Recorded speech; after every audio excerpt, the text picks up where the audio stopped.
Let's go back to the year 2000. Computers were getting more powerful, but they had a problem: they were slow and clunky. Before DDR-RAM showed up, computers used something called SDRAM. Here's the issue: SDRAM could only handle one piece of information at a time.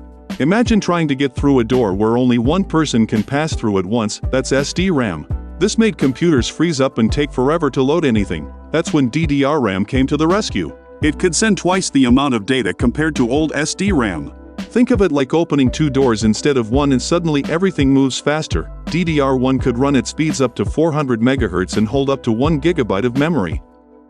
That was perfect for browsing the web, typing up documents, and playing simple games like Doom. But there was a catch. DDR1 was a power hog. It needed 2.5 volts to work. That's a lot. And when something uses that much electricity, it gets hot. When your RAM overheats, your computer crashes or freezes, making things worse.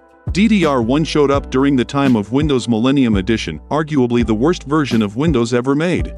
So you had overheating RAM and buggy software. Talk about a rough start. DDR2 getting better. 2004, 4 years later, DDR2 arrived as a much-needed upgrade. It ran faster, starting at 400 MHz and going up to 800 MHz for the premium versions.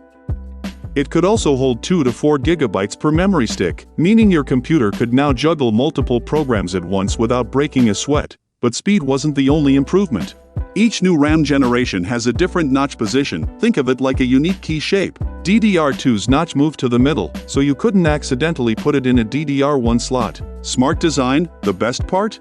DDR2 only needed 1.8 volts. That means less power used, less heat generated, and fewer crashes.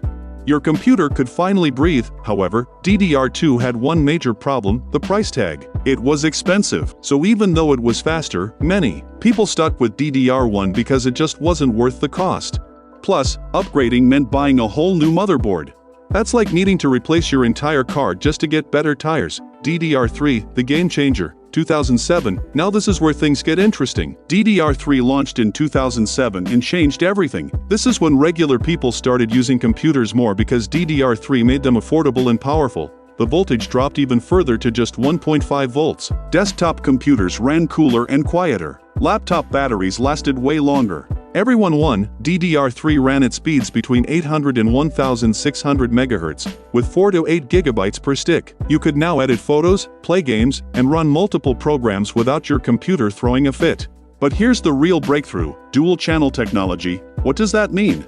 Instead of using just one RAM stick, you use two sticks working together. It's like having two workers carrying a couch instead of one. Everything moves faster and smoother. This was especially important for computers with integrated graphics, the graphics built into your processor. Unlike gaming graphics cards that have their own dedicated memory, integrated graphics have to borrow RAM from your system to display images and run games. With dual-channel RAM, your visuals become smoother and you get higher frame rates when gaming. Pro tip: always use RAM sticks with the same speed and brand.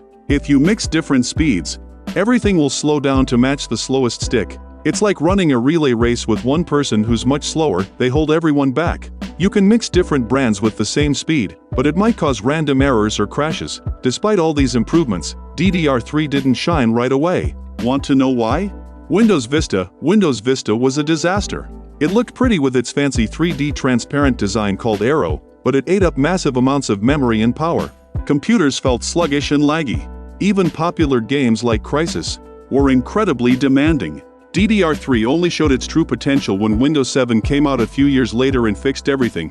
DDR4, the modern standard. 2014, DDR4 launched in 2014 and became the RAM we all know and use today. It runs at speeds from 2400 MHz all the way up to 3600 MHz, with stick sizes ranging from 8 to 16 GB. This made DDR4 perfect for video editing, programming, streaming, playing modern AAA games, and pretty much any demanding task you can think of. Here's what made DDR4 special: it just worked. Unlike previous generations that had compatibility issues or came out during problematic Windows versions, DDR4 played nice with everything.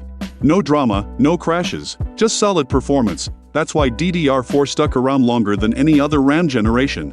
It became so reliable and affordable that people simply didn't need to upgrade. How much RAM do you really need? Let's talk real numbers. 8 GB, this is the bare minimum for basic tasks like web browsing and office work. But honestly, it's not enough anymore. Programs like Google Chrome are memory hogs. With 8 GB, you can maybe run 2 or 3 programs max before things slow down. 16 GB, this is the sweet spot. It's perfect for multitasking, playing modern AAA games, and video editing. Most games and heavy programs list 16 GB as a requirement for good reason, they need it. 32 GB, this is for the power users. If you're into programming, engineering, or you love gaming while streaming and chatting simultaneously, 32 GB has got you covered. Does more RAM always mean better performance? Yes and no. There's a limit to the benefits. Here's an example. Let's say a game needs at least 12 GB of RAM. If you play with only 8 GB, the game will struggle and your frame rate will drop. With 12 GB, it'll run smoothly since you meet the requirement. But if you upgrade to 16 GB, the performance barely improves because the system already has enough memory to work comfortably. Think of RAM like a desk. You need enough space to spread out your work. But once you have enough space, adding more desk doesn't make you work faster. DDR5, the beast, 2020. Finally, we have DDR5, which arrived in 2020 as the ultimate powerhouse for serious workloads. It runs at blazing speeds starting from 4,800 MHz and going up to 6,000 MHz, with capacities of 8, 16, or 32 GB per stick. This kind of power is essential for 3D rendering, 4K video editing, and high-end gaming. Every high-performance laptop and gaming PC uses DDR5 for one simple reason. It's just better than DDR4 in every way. When you play demanding games with identical setups, DDR5 consistently delivers higher frame rates. DDR5 also has a special feature called ECC, error correcting code, built into every chip. This automatically finds and fixes tiny data errors in your RAM. In practice, this prevents random crashes and data corruption during long, intensive work sessions. It's like having a spell checker that works while you type. With all this power comes a bigger price tag. DDR5 is the most expensive RAM on the market. And for everyday tasks? DDR4 is honestly still more than enough. When this script was written, we're dealing with a RAM shortage caused by AI data centers gobbling up memory like crazy. This has made RAM prices shoot through the roof. That's the complete journey of RAM evolution. From the stuttering DDR1 in 2000 to the powerful DDR5 we have today, each generation brought us closer to the smooth, responsive computers we rely on every day. Now, if you enjoyed learning about RAM evolution, you'll love my other video where I break down every Wi-Fi generation explained in 8 minutes, from the slow Wi-Fi of the early 2000s to the lightning-fast Wi-Fi 6E we use today. It's packed with the same easy-to-understand explanations and interesting history. Check it out next. Got any questions about which RAM is right for you? Drop them in the comments below. And if you found this helpful, check out my other tech videos too.